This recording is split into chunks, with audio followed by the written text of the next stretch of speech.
5-2. Un retour sur le plateau de la matinale, il est quoi? Il t'a passé 48 minutes quand on est assis avec M. Harry du Congo, on ne voit pas le temps passer. Tu me rends jaloux là. Emmanuel Tchango. Oui, lui c'est un grand esprit. Justement, vous qui avez parcouru les cabarets à une certaine attends, époque. il m'a fait détester ma guitare, je venais de lui dire tout à l'heure. Mais bon, écoutez, c'est après Etoubenyang, c'est la seule personne qui jouait avec 5 doigts de guitare acoustique, qui a une musique très light, très digeste, mais très riche en même temps, plein. Dans une guitare, on a les solos, on a les arpèges et on a la basse. It's a rich skill, you know. Yeah. Justement, en parlant de richesse, on va s'intéresser quand même à un ouvrage. On n'a pas l'habitude.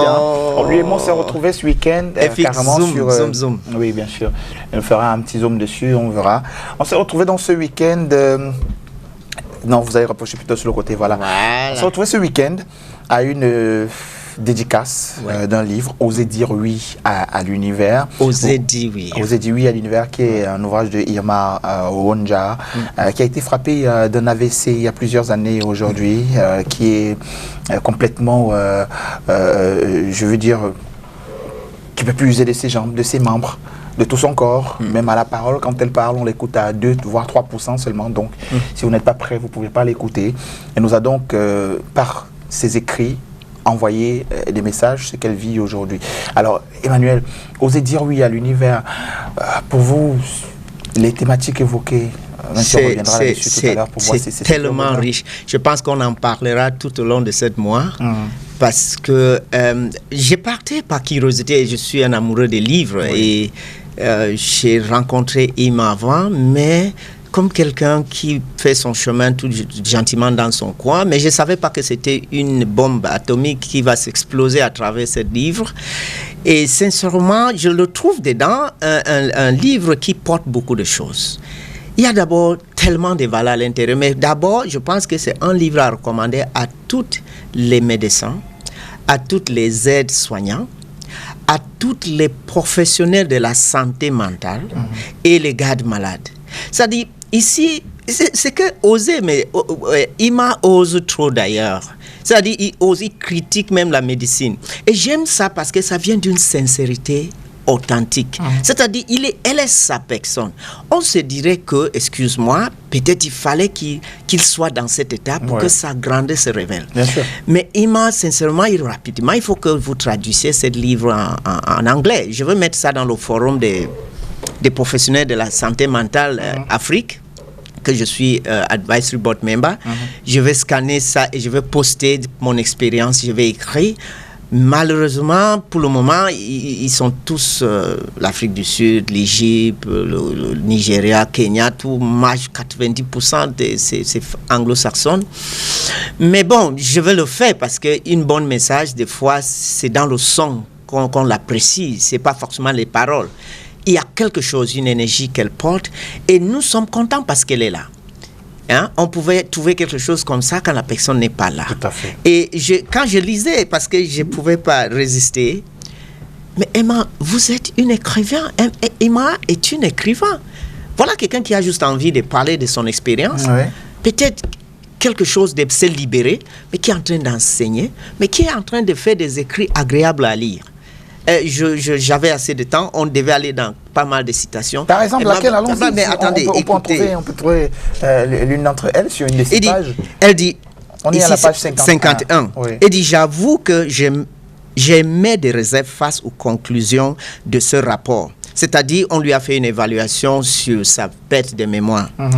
Je me souviens que j'avais été interrogé, par exemple, sur le nom des animaux, et les animaux ne sont pas des choses qui me passionnent vraiment dans la vie courante. Je pense avoir beaucoup de lacunes dans le domaine animalier, et les enseignements qui m'ont été prodigés à l'école se sont volatilisés. À mon humble avis, pour bien apprécier les certitudes de ces conclusions, il aurait fallu que je fasse le même test avant l'accident. Peut-être que ce bilan psychologique aurait décelé beaucoup de lacunes préexistantes à l'accident. Donc, elle fait une évaluation scientifique, c'est-à-dire sur le diagnostic, sur son état mental. Et on lui a posé des questions qui ne relevaient pas de son domaine d'intérêt. En psychothérapie, c'est cross-cultural counseling. C'est-à-dire, les Blancs vivent avec les animaux, ils jouent avec les animaux. Ce qui n'est pas le cas pour tout le monde. Qui n'est pas le cas avec nous. Des fois, on me dit que reste dans la bouche pour qu'on t'attrape et on te mange gentiment. Ne viens pas rester ici. Alors, dans leur culture, ils se disent que une jeune fille forcément avait un chaton comme cadeau, un chien pour s'amuser. Donc, la culture en la psychothérapie est un aspect cardinal. Et il juge aujourd'hui que si elle n'a pas une parfaite maîtrise sur les animaux, c'est que sa conscience, elle a perdu quelque chose de sa mémoire. Elle est en train de donner une leçon de la psychothérapie. Mais ça, c'est un malade tellement avancé à viser. Qui peut dire qu'en tant que thérapeute, on doit être très humble quand on est dans des situations. Et puis, il y a une situation où elle parlait de son attitude. Je dois donc dire ici, regarde son ancien travail. Je dois donc dire que mon intégration ne s'est pas passée sans embauche. C'est-à-dire quitter l'Europe et trouver un emploi au Cameroun. Oui. Je devais m'appuyer sur ces personnes, quel que soit mon niveau d'études. Avec du recul, je peux dire aujourd'hui que mon ancien employeur ne m'avait pas rendu service en m'exposant pour un premier emploi, car autant les diplômes ne remplacent pas l'expérience professionnelle, autant l'expérience professionnelle, aussi longue soit-elle, ne remplace aucunement les diplômes. Et c'est encore avec du recul que je réalise aujourd'hui que j'ai sûrement dû offenser plus d'une personne à l'époque. À toutes ces personnes, je présente mes excuses très sincèrement. Alors, il s'agit de quelqu'un qui a fait ses études à l'étranger, complètement, donc avec un background assez costaud quand même. Elle est arrivée, elle est toute jeune aussi. Elle vient, elle est intégrée dans une compagnie d'assurance au Cameroun. Alors là, on la jette un peu en pâture parce que... Étant jeune, vous voyez des anciennes qui ont fait des années, qui se disent ça c'est notre patrimoine. On lui dit des gros diplômes. Gros diplômes avec des connaissances nouveaux. Il ne faut pas oublier ça. Et maintenant seulement, elle pense qu'elle aurait pu apprendre de ceux qu'elle avait trouvés sur place. Elle reconnaît que les deux sont utiles. Qu'en réalité, il fallait d'abord apprendre de cela. Voilà. Avant de faire valoir ces diplômes qu'on a eus à l'étranger. Oui, mais aussi que ceux qui n'ont pas ces diplômes devaient reconnaître que c'est un plus. Oui. C'est-à-dire, ensemble, on avancera. Bien sûr. Ne pas jeter les pierres l'un à l'autre. Mais je voulais dire simplement que voilà quelqu'un qui devait être en train de, peut-être, comme d'autres, plénicher et justifier cette malheur qu'on n'attend pas à ce moment de sa vie, mais qui rebondit de cela avec encore à donner à ceux qui pensent qu'ils ont toutes leurs capacités, qui remet la grande question que je pense qu'elle a traité, le mot handicapé. Je pense qu'elle a traité, je ne suis pas encore à ce niveau, le mot handicapé, et moi je pense que ça c'est un sujet à explorer. Comme vous avez votre copie, je pense qu'on va continuer la lecture ensemble. Mais, vous m'auriez dit que je serais venu avec la mienne. Hein? Mais écoutez, ça s'est passé naturellement. Oui. Parce que je ne cesse de dire que pour ceux qui n'arrivent pas, qui passent plus de temps sur le téléphone en train de faire ceci, peut-être il est temps aussi d'arrêter ce genre de téléphone.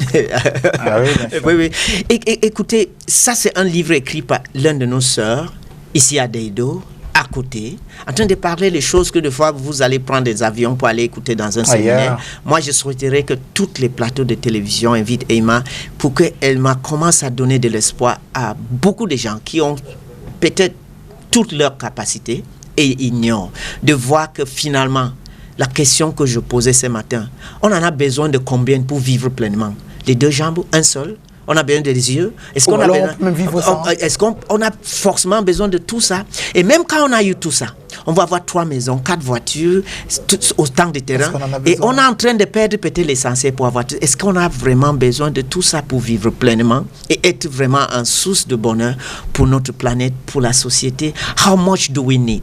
How much do we need to make a life worth it? Osez dire oui à l'univers. If you are English speaking and you can read some French, this is a wonderful book you should have by Emma Wonje. It's a book we should read and discuss and debate and reflect on over and over. This is somebody who went through a stroke, was in coma for 1 month, was able to come out of it in a strange country, and she's able to describe her life in hospital. Elle a eu le temps d'apprécier sa vie à l'hôpital, avec les aides-soignants, les médecins, tous ceux qui viennent à la rééducation, créer son propre ambiance. Voilà un esprit impressionnant qui vit vraiment pas dans une corps, mais qui profitent de cet espace et le temps sans limite. Bien sûr. Donc, voilà, elle a été à l'école supérieure des assurances de Paris. Irma, elle est revenue au Cameroun. Donc, juriste de formation. Bien sûr, juriste de formation, puisqu'elle est diplômée de la faculté de droit, et c'était à l'université de Yaoundé à l'époque.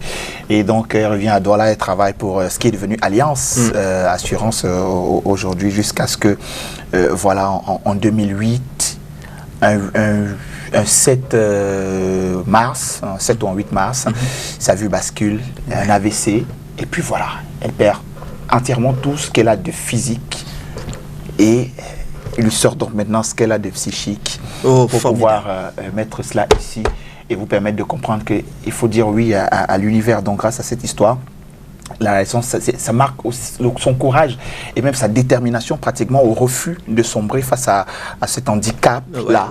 On va continuer de mettre handicap comme ça. I like the English word. We talk of mentally or physically challenged, parce qu'on a tous des challenges. Je n'ai pas trouvé la traduction en français, mais on parle à l'école, on nous enseignait de talk about mentally challenged, physically challenged, not handicap.